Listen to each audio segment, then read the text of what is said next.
prendre ces ressources-là et financer la gestion des ressources en eau.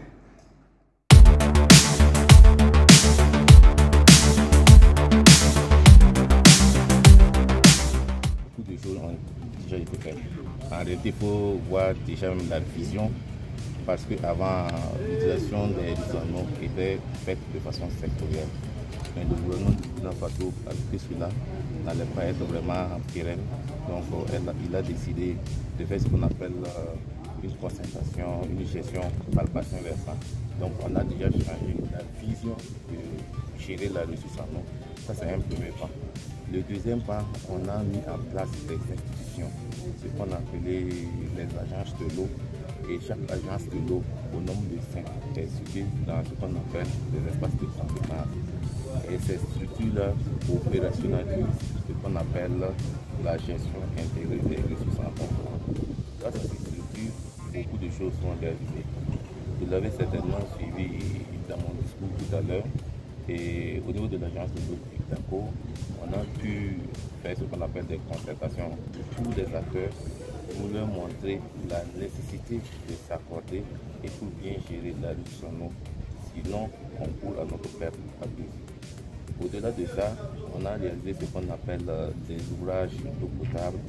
Et grâce à ces ouvrages d'eau potable, on a pu alimenter, donner l'eau potable à plus de 10 000 personnes au niveau de notre espace de compétence. Également, des réalisations assez importantes qu'il faut citer, ce sont les périmètres maraîchers qui sont assez importants, surtout pour la chambre féminine, qui leur permet de faire des réalisations de revenus. Et nous en avons réalisé dans notre bassin un certain nombre au profit des femmes surtout et des. Alors, l'objectif de cette rencontre, c'est surtout le devoir de redevabilité. Parce que nous sommes dans notre bassin, comme je l'avais dit tantôt, et qui est formé de 4 régions partiellement: la région du Sahel, la région du Centre-Nord, la région de l'Est et celle du Nord. Vous voyez, nous sommes confrontés à des difficultés, à un fort déficit sécuritaire. Malgré cela, nous arrivons à mener beaucoup d'activités au profit des populations. Alors, ces activités que nous menons, il faut que les uns et les autres se rendent compte de ce qui est fait sur le terrain. C'est pour cela que nous avons décidé de rencontrer les hommes de médias pour présenter les réalisations que nous avons menées depuis un certain nombre de temps et demander, solliciter à ces hommes de médias-là d'être nos relais auprès des différentes communautés, auprès des différentes couches socio-professionnelles. Alors le tout premier défi actuellement, c'est pour l'agence de l'eau d'Idaco, c'est de finaliser notre schéma directeur d'aménagement et gestion de l'eau.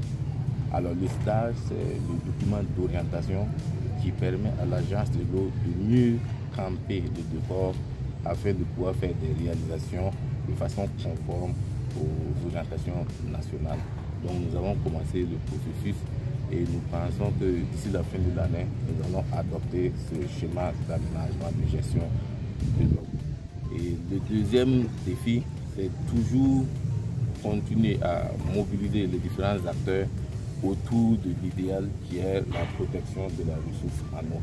Parce que comme vous le savez, sans la ressource en eau, il y a des difficultés. C'est d'ailleurs pour cela que les plus autres autorités de ce pays-là ont lancé ce qu'on appelle l'initiative Bataille de l'eau. Et l'objectif, c'est de pouvoir mobiliser l'eau, la rendre disponible pour les autres usages afin qu'ils puissent survivre.